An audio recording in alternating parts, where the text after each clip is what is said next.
Prendre le micro. Vous m'entendrez mieux peut-être que le micro, surtout au fond. Alors, on peut peut-être mettre le diaporama en entier.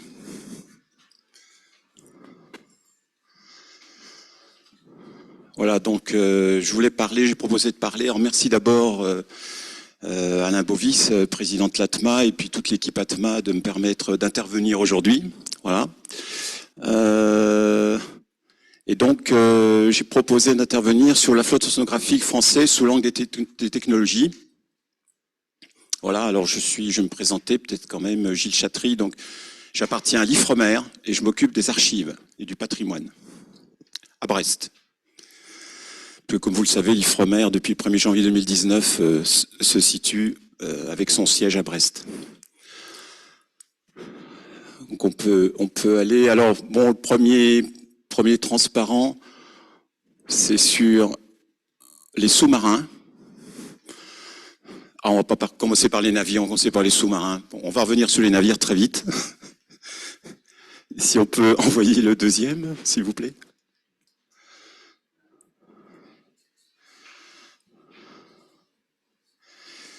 Alors voilà, donc bon, peut-être pour parler d'un livre sur le premier sous-marin. Alors c'était plutôt du militaire, c'était pas de l'océanographie, dans les années 1860, 1862. Un livre qui a eu beaucoup de succès, qui est paru l'année dernière, voilà, qui parle de ce premier sous-marin en France et au monde. Alors je vous le conseille, de l'amiral François Guichard, et puis peut-être dire un mot aussi d'un autre livre qui vient juste de sortir, d'un autre amiral, et qui parle de sous-marins aussi.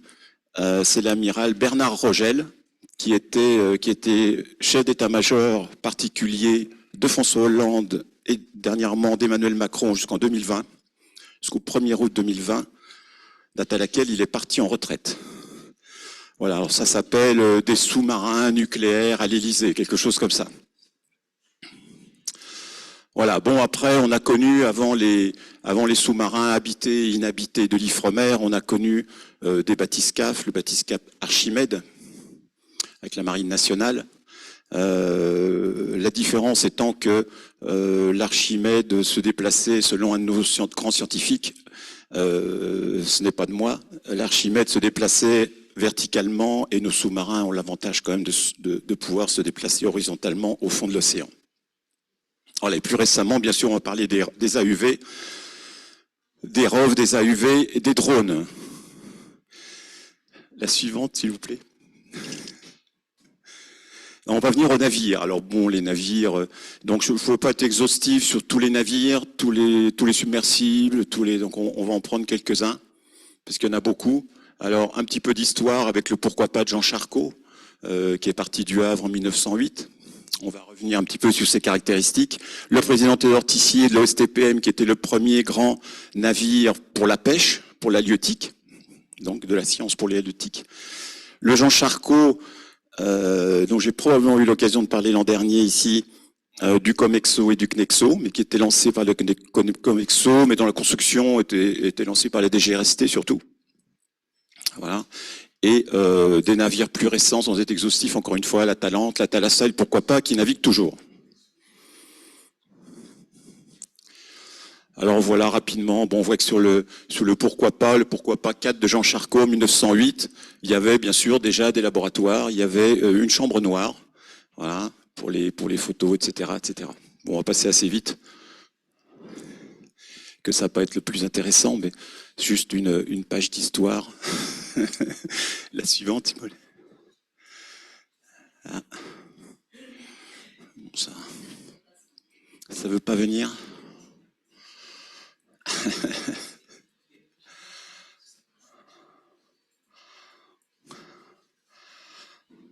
De mémoire, j'ai plus le qu'est-ce qui vient derrière exactement, mais je pense que je dois parler. Ah voilà, oui, je pense que je parlais du Jean Charcot, c'est ce que j'avais dans l'idée. Donc je l'ai dit, hein, construction par la DGRST et le Comexo. Le Comexo, on est dans les années 60, hein, Comexo. Première réunion, c'était en janvier 1960 du Comexo. Voilà, et le Jean Charcot a été lancé en 1965. Donc c'est construit au début des années 60. Alors une particularité du Jean Charcot, c'est qu'avec sa coque rigide, il pouvait aller dans les glaces, et puis il était également un des premiers navires climatisés. Donc on va le retrouver sur le transparent suivant d'ailleurs, voilà, dans le Pacifique, à Nouméa. La photo est prise par quelqu'un de l'Orstom à l'époque. Voilà. Donc très beau bateau, ce Jean Charcot. Alors, on va passer à la suite. Si on peut passer à la suite, voilà.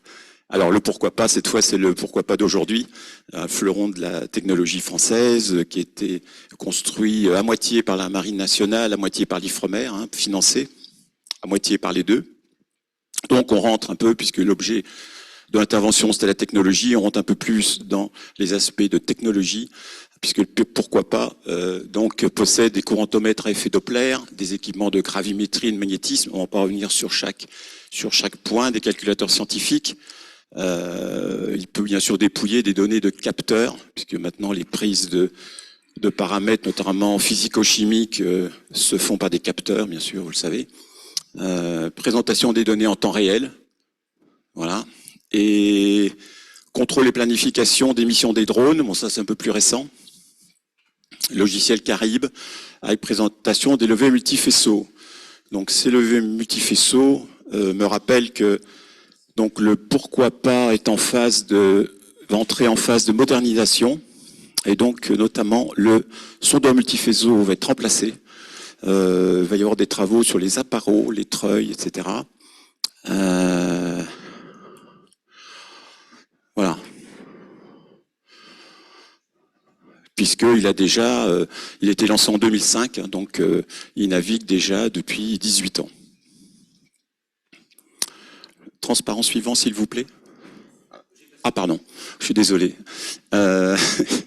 Alors, je vais parler parler un petit peu des choses d'aujourd'hui. Donc, en construction, alors il n'est pas en construction, il est en phase d'étude en Espagne. Ce qu'on appelle, nous, à l'Ifremer, le NSH, le navire, c'est un navire semi-hauturier, donc à vocation côtière, mais il pourrait aller jusqu'aux Antilles, par exemple, etc. Et bien sûr construit dans le cadre de la décarbonation. Voilà, c'est-à-dire que c'est un navire qui sera hybride, voilà, à moitié électrique, à moitié sur carburant qui pourront être des biocarburants. 40 mètres de long sur 10 mètres de large. Donc il est prévu, donc comme c'est écrit, pour 2025. Donc c'est pas encore, c'est pour après-demain. Là il n'est pas encore en phase de construction, comme j'ai dit, en phase de bureau d'études.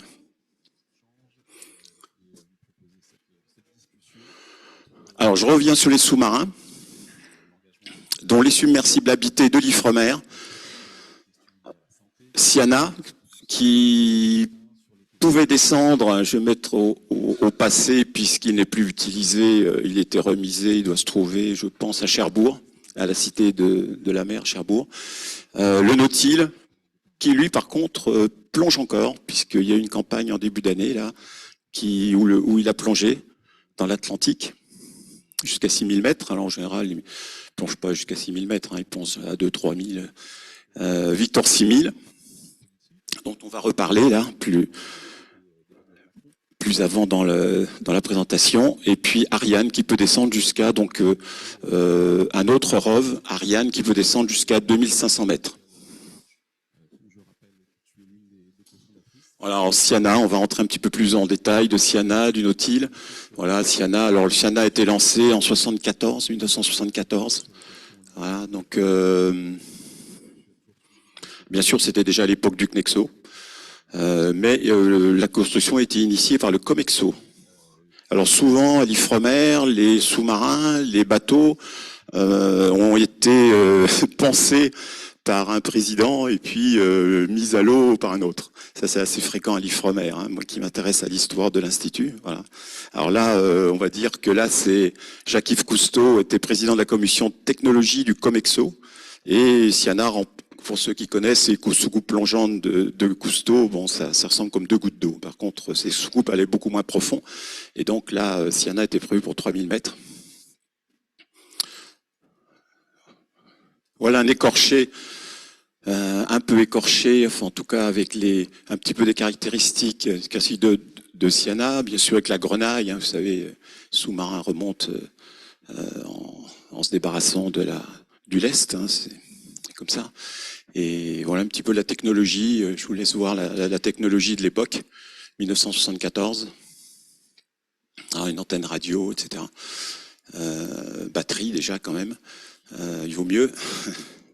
Voilà, et un bras télémanipulateur. On va retrouver ces bras télémanipulateurs sur tous les sous-marins, les ROV évidemment, puisque ça va servir à notamment prélever des échantillons divers, aussi bien maintenant biologiques que des sédiments et des roches, etc. Alors on passe au Nautile, qui est plus récent quand même, qui était lancé en 1984.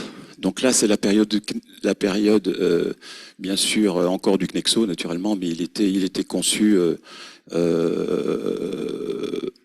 au moment du CNEXO, et lancé, pardon, au moment de l'Ifremer, puisque 84, c'est juste la naissance de l'Ifremer. Hein. Donc il a commencé à être utilisé au début de l'Ifremer, mais bien sûr, il avait été construit du temps du CNEXO. Notamment la sphère, qui a été construite par Creusot-Loire, pour la petite histoire. Elle fait à peu près, la sphère en titane, hein, vous savez, 6 cm de titane, à peu près un peu plus de 2 mètres de diamètre, 2 mètres 24, 26 de diamètre, qui a été construite à Creusot-Loire, commandée au Creusot, et réalisée en fait pas au Creusot, réalisée à Saint-Chamond. Voilà. Toujours à Creusot-Loire. Donc voilà un petit peu aussi, bon, on est passé un petit peu vite. Bon, oui, donc il ne faut pas trop traîner quand même. Alors on passe à celle-là, on regarde celle-là. Voilà, Victor 6000, alors construction lancée par l'Ifremer, là naturellement, fin des années 90, dans les années 96, commencé à faire des essais, 96-97 sont les années où on a fait des essais de Victor 6000, donc un ROV, un robot, relié au navire support par câble. Alors, je sors de ma poche le câble, voilà, de la laisse du Victor 6000, alors on a dit qu'il faut aller jusqu'à 6000 mètres sous l'eau, mais la laisse fait combien? Elle fait, d'après vous, la longueur 8000. Donc on voit là un morceau, vous voyez qu'il y a trois câbles à l'intérieur. On voit les câbles. Alors, comme on était dans les câbles, j'en ai apporté d'autres, mais ce n'est pas du Victor, ce sont des câbles de carottier. Voilà. Ça, c'est un câble polyéthylène utilisé pour un carottier. Et ici aussi, donc je crois que c'est un carottier. Voilà, sur le Surroi. Alors voilà un Surroi, donc un navire de l'Ifremer, mais qui n'est plus utilisé, donc je ne vais pas en parler. Celui-là ne navigue plus. Alors bien sûr, il y a toute une technologie emportée par Victor dans les profondeurs, avec des capteurs, des caméras, des bras télémanipulateurs, comme je parlais tout à l'heure, pour apporter des sédiments, des roches, de la biologie, des espèces, etc., etc. Alors, il va y avoir deux petites surprises pendant la présentation. On approche d'une surprise, mais... Alors, donc là, aussi au niveau technologie, Victor 6000, il se compose de quoi? Un module scientifique et de prélèvement.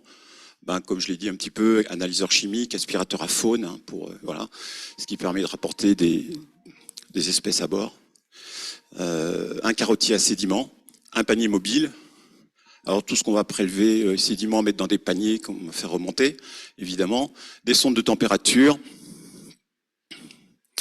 un préleveur d'eau, un système de mesure de flux de chaleur et conductivité des sédiments. Alors la petite surprise, voilà, si on peut la lancer avec le son, on s'est assuré tout à l'heure qu'il y aurait le son.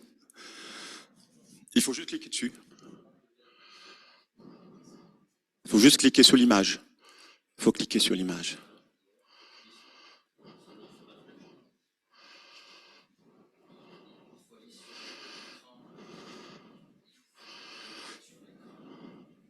Ou alors vous pouvez le lancer directement peut-être, ou directement à partir du film à ce moment-là, parce que le film est aussi sur le PC. Il s'appelle Victor. En fait, c'est un tout petit film de 2-3 minutes, ça va pas durer longtemps, il faut bien regarder, il y a un petit peu de son, sur la mise à l'eau du Victor, à partir du navire. Voilà.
voilà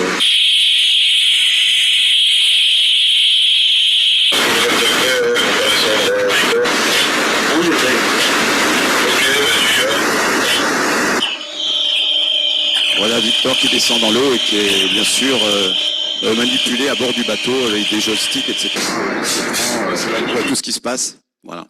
Bon, c'était juste. Alors, un petit mot des équipements. Je ne veux pas dire. Parce qu'effectivement, il y a la technologie liée au sous-marin, bien sûr, qui est très importante. Hein. On pense au hublot, etc. Bon, que ce soit la technologie sûre. Hein. Alors, je veux dire que Siana et Nautil ont fait chacun au moins plus de 2000 plongées. Et bon, il n'y a jamais eu d'incident à l'Ifremer. Il n'y a jamais eu de problème, en tout cas aucun problème corporel, si je peux dire. Alors les équipements, un petit mot des équipements. Bon là on voit bien sûr le passage des bouteilles d'hydrologie qui servaient à remonter de l'eau aux rosettes, bon, qui sont automatiques, les clapets automatiques, etc., etc. Tout est automatisé. Et puis aussi un petit mot de ces flotteurs. Là, il y en a plus de 4000 dans l'océan mondial, comme vous savez, voilà, qui nous fournissent en temps réel des paramètres physico-chimiques. L'oxygène dissous, la température, la salinité, mais maintenant on a aussi les taux d'azote, de phosphate, etc. Donc il s'améliore bien sûr de jour en jour. Et ils allaient jusqu'à présent à peu près jusqu'à 2000 mètres. Et aujourd'hui, on sait les faire aller aussi jusqu'à 6000 mètres. Hein. 6000 mètres, c'est un petit peu, voilà, on va voir encore tout à l'heure avec les drones, avec les AIV. On va passer à la suite. Voilà, donc ce sont des anciens équipements, on va dire. Le SARC est important quand même, parce que c'est lui qui a servi lors du repérage de l'épave du Titanic, voilà, qui a contribué à trouver l'épave.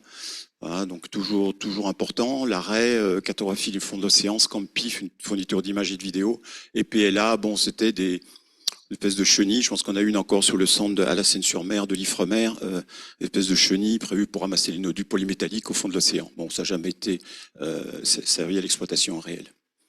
Si on peut. Voilà, donc on passe à les AUV, hein, les Autonomous Underwater Vehicle. Voilà. Alors Astérix, Ulix. Donc Ulix, alors il y a eu une campagne Hermine 2, c'était en début d'année là. Je disais tout à l'heure qu'elle avait mis en œuvre le Nautil. Il y avait aussi, sauf erreur, Ulix dessus. Voilà, bon, on va dire qu'il est encore en phase d'essai, de test, etc. Donc le dernier né des AUV de l'Ifremer, mais construit par XSail. On va reparler de XSail, cette société qui construit ces engins, des drones, des AUV, etc. Alors les AUV intègrent des systèmes de mesure variés, des capteurs, des sondeurs, sont équipés de caméras aussi, de moyens de prélèvement. Voilà. Et à terme, pourront interagir avec les drones, on va en dire un petit mot après. Donc voilà Astérix, un peu les caractéristiques de cet AUV. Alors la suivante, ça c'est Ulix, voilà, dont j'ai parlé tout de suite. Voilà, la société XSail, voilà, peut descendre jusqu'à 6000 mètres, peut naviguer pendant 48 heures, cartographie, étudier les couches sédimentaires. Il peut repérer des suintements d'oxygène et de méthane au fond de l'eau, donc ce qui intéresse les scientifiques. Voilà, et navigation inertielle et positionnement acoustique. Voilà, alors le dernier né des derniers nés, donc là c'est le Drix, donc là c'est vraiment la société XSail. Voilà, c'est un drone de surface, donc qui va permettre de faire l'interface un petit peu entre ces AUV pour passer les données à terre via les satellites. Voilà, j'ai fini. Donc juste un mot. Alors évidemment, ça a transparu au cours de la présentation, mais l'objectif c'est la décarbonation. Bien sûr, l'évolution de la flotte océanographique se fera en tenant compte bien sûr.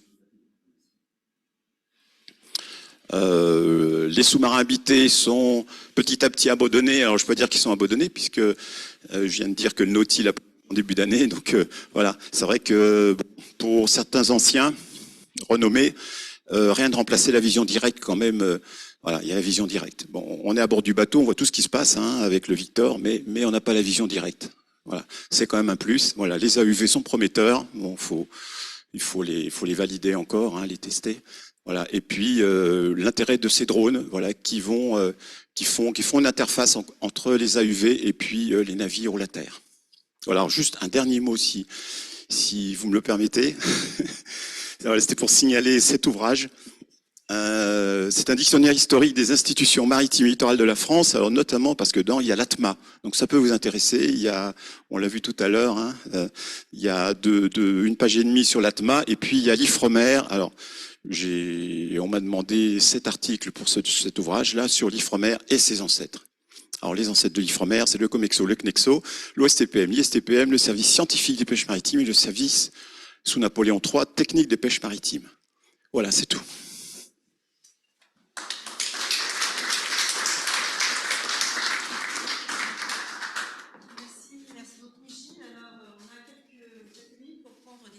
J'imagine qu'il y a beaucoup de questions, en tout cas le sujet est passionnant. La parole est donc à la salle. Des questions? Des précisions?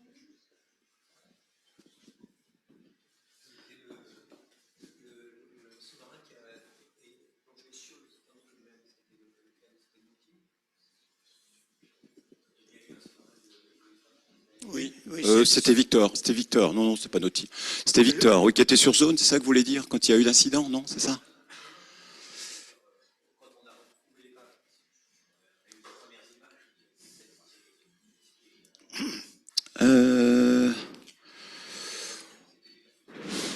Alors, il y avait le SAR, et est-ce qu'il y avait un sous-marin? C'est une bonne question. Le Nautil a plongé sur le Titanic. Ça me permet de rappeler que le Nautil a été conçu et construit à Toulon par la DCN à l'époque, Naval Group aujourd'hui.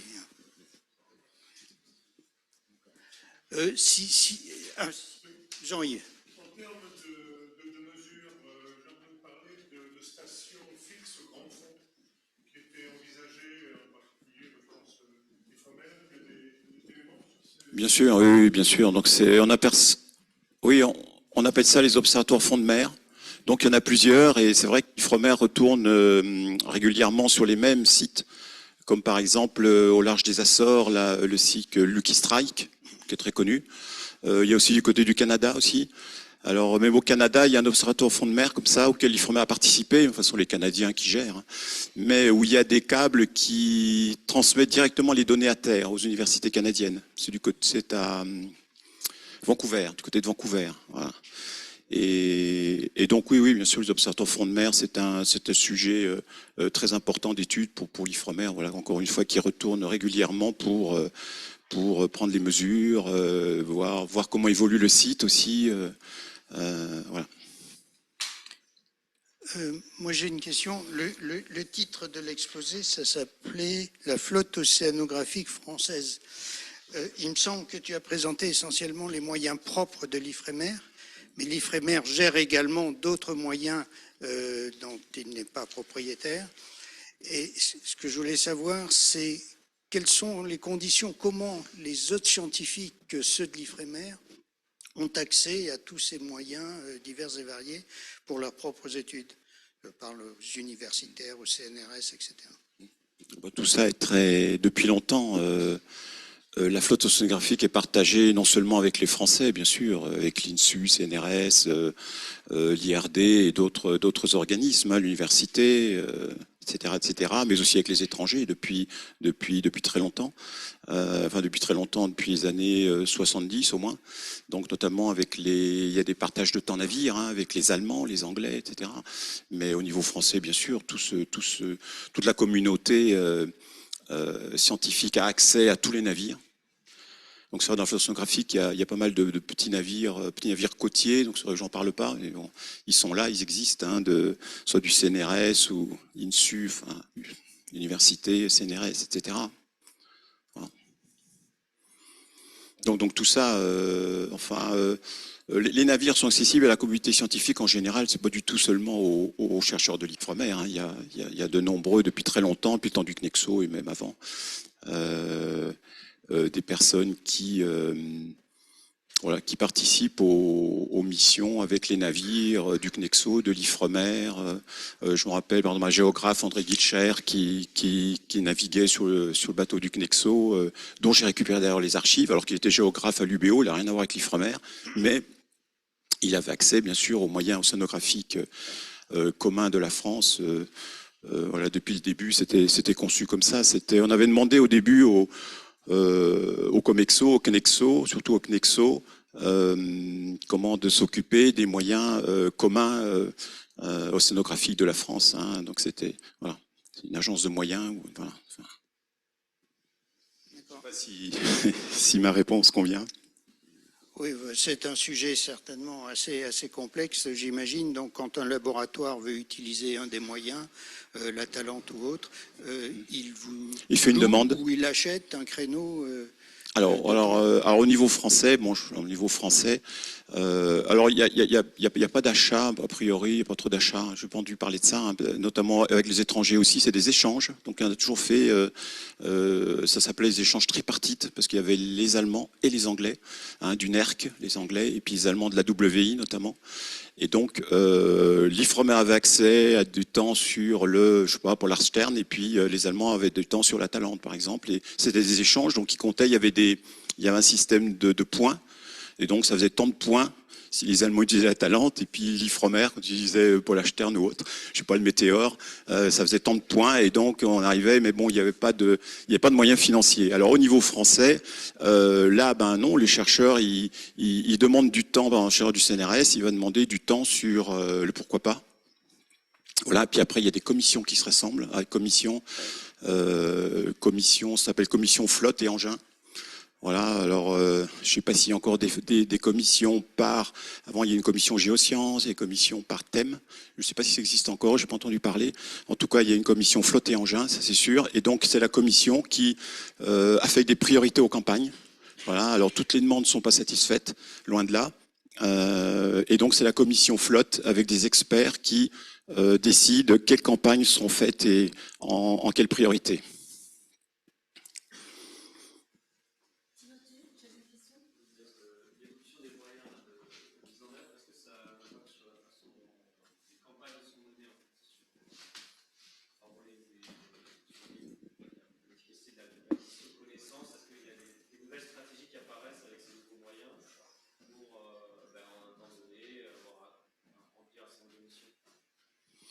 Alors bon, c'est pas facile pour moi de répondre à cette question parce que je suis pas scientifique. Ce serait à demander, la question sera posée aux scientifiques. Je pense que quand même pour les tâches habituelles les plus importantes, je pense pas que ce soit forcément le cas, mais c'est vrai que des nouvelles technologies peuvent apporter des moyens intéressants aux chercheurs, comme par exemple, j'ai eu la chance de rencontrer le chef de projet notamment sur Hermine 2, là qui était la campagne de début d'année là dans l'Atlantique.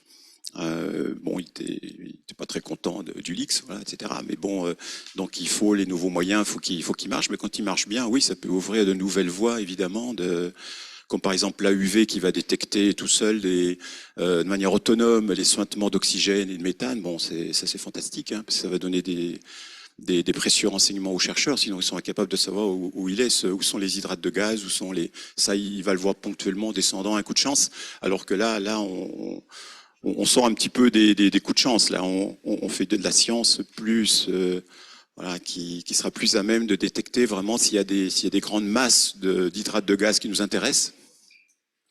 On sera plus à même de cet outil. Donc il y a des outils, oui, bien sûr, qui sont intéressants pour l'avenir, bien sûr, prometteurs.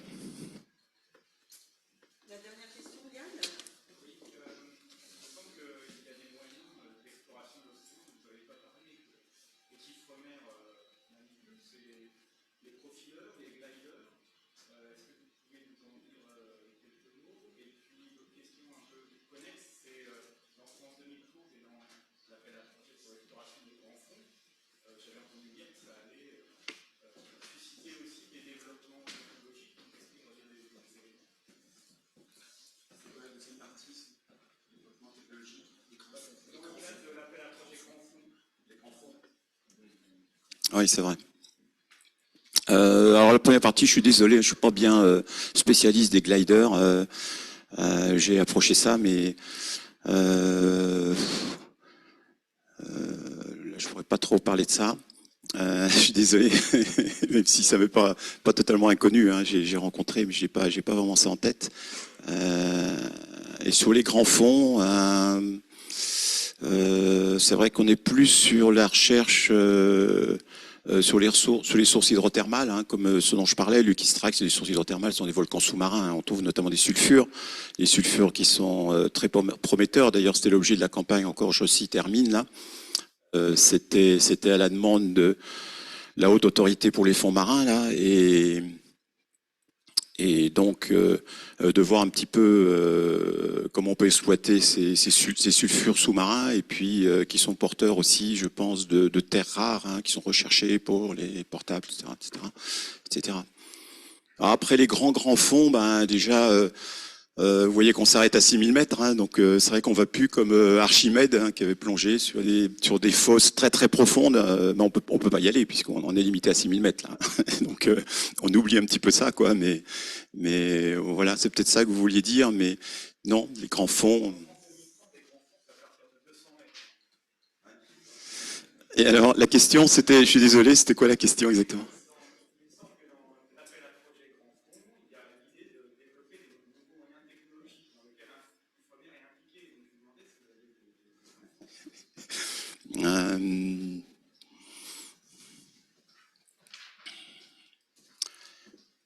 Donc là, j'ai pas vraiment de. Donc les moyens technologiques là, c'est ceux dont on dispose, hein, bien sûr. C'est ceux dont j'ai parlé, hein, bien sûr, qui sont quand même très avancés. Hein. Un AUV qui est autonome là, qui peut se déplacer au fond de la mer, détecter, enregistrer, photographier, filmer, etc. Donc c'est comme une avancée par rapport aux ROV là, qui sont tributaires de câbles, etc. Voilà, c'est comme la grosse différence. Ils peuvent aller aussi à 6000 mètres, comme dans les grands fonds, plus que 200 mètres. Et voilà, mais alors après, sur le programme lui-même, là, je suis pas là-dessus, quoi.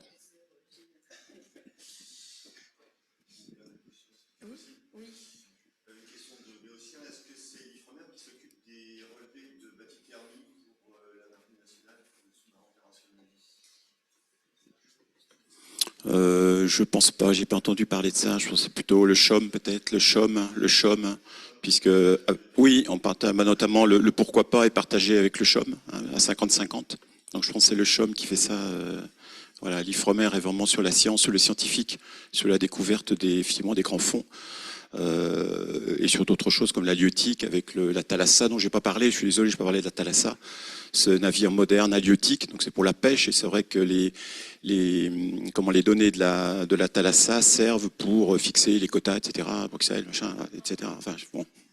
Donc ça, j'ai pas parlé de ça, mais l'Ifremer fait tellement de choses, mais j'étais plutôt sur la technologie. Merci beaucoup Gilles. Je m'autorise effectivement un petit peu à couper. Il y a une pause tout à l'heure, une pause café. Et je pense que tu auras beaucoup de questions, y compris sur le comité interministériel des grands fonds, mais on pourra en parler aussi lors de la pause. Alors maintenant, on va parler nettoyage, décapage, peinture par robot. Et